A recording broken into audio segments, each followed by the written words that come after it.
Hello mga kapatol! Ay eto na naman po tayo at magdi-DIY na naman ang inyong masugid at masipag na kapotol at wala na ngang iba. Ay, bakit naman ngayon? Holiday na naman mga kapatol, kaya naman naharap ko na naman dito yung mga anik-anik sa bahay. Bali matagal ko na din talaga itong pinaplano. Gayon nga mga kapatol na merong natitira ditong retaso nga ho dun sa may ginawa naming pintuan nung nakaraang vlog namin ni Saltek.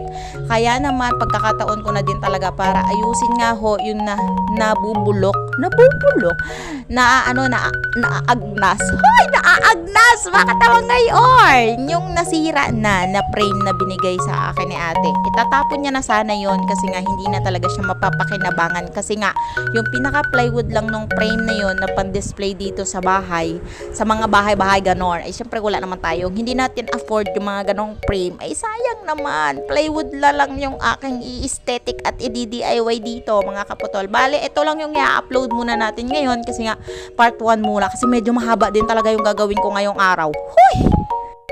Syempre para ma-excite naman kayo, o diga? Ayun, akin na rin talaga itong pinarigari sa mga katulong ko dito sa bahay. Gayon nga mga kaputol na parang hindi ko nga ho kakayanin kapag ako lang mag-isa. Hay, nako, talaga naman mga kaputol. Hindi tayo napapagod. Pawis lang yun napapagod. For the go na yan. Ayun, akin na din talagang ginuhit at sinukatan na yung mga anik-anik natin na panglalagay natin nga ho sa pang-display natin dito sa bahay na frame.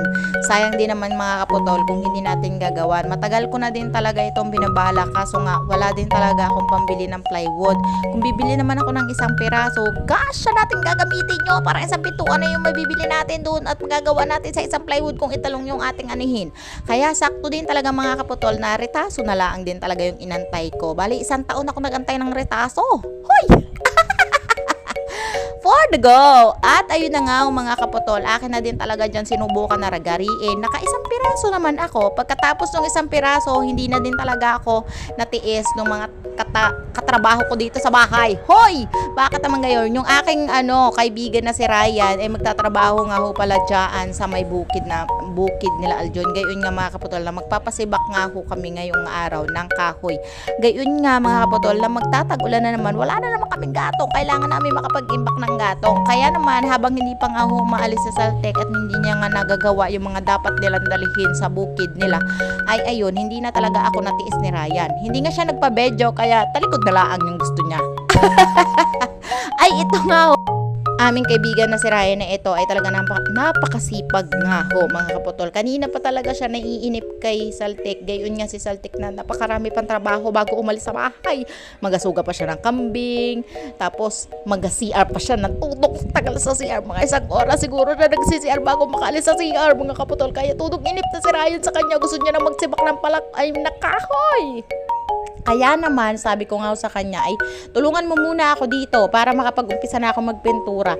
At nung natapos na nga namin na rigariin mga kaputol, ay kailangan ko din talagang pinturahan dyan ng black na kulay. Gayon nga mga kaputol, hindi talaga yung frame na to, hindi talaga kailangan na kulay white yung nasa gitna niya kasi isusunod ko na lang yung naiiwan na matino pa naman siya, kaya doon ko na lang gagayahin. Kaya naman, pininturahan ko na din talaga dyan ng black bago ko nga umpisahan na mag-paint ng iba't ibang design dyan sa ating pinaka-frame. Hoy, diba? Magagamit na naman natin yung ating talent for today's video para lang sa ating bahay. O diba? Worth it din ganyan.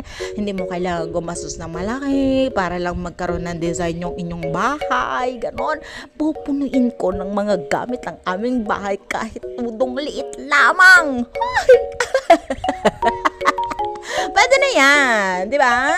Alangan, syempre, dapat maging ma-aesthetic ka sa bahay mo. Hindi kailangan, bumili ng mamahaling gamit. Kapag may mga patapon-tapon yung mga ate ko ng mga gamit na hindi nila bet para sa kanilang bahay, ay sinasabot ko yan, mga kaputol. Ay, sayang naman. Salamat! Ang pinaka-primer ko nga ho dito ay yung kulay black na yan. Buti na lang din talaga mga kaputol ay mayroon pa ako natitira doon sa aking Medyo madami-dami na din talaga yung akin na ilagay dyan. Tapos, inis na inis din talaga ako kaninang umaga. Ayos talaga yung frame ko na isa na yan eh. Pero dahil sa matitino kong kasama dito sa bahay ng mga aso ko, pinagngangat-ngat ba naman? Akalain mo yun. Talaga naman. Kung hindi ko lang talaga kayo, ay matagal ko na talaga kayo na-dispose at bininta. Hindi nga ako nasiyahan dito sa glue kasi kasi parang hindi nga siya dumidikit. Tapos ilang oras ko pa siyang antayin bago nga madikit sa itong frame na to, yung plywood na ating ginawa na yan na DIY nga lang. Kaya humanap na din talaga ako ng paraan at humanap na din talaga ako ng diuno na pako mga kaputol para nga maikabit natin dito. Napagdesisyonan ko na din talaga mga kaputol na ipako ko na lang. Kaya pwede naman pala, mukha lang talaga siyang bakal mga kaputol, pero hindi talaga yung bakal day mga kaputol. Yan ay kahoy o parang ano siya, yung mga malalambot lang na kahoy na matagal din namang masira kahit papaano. Hindi ko alam kung anong tawag dyan sa frame na yan, pero gawa siya din sa mga lawanet na matitigas. Ganon. Basta yun na yun.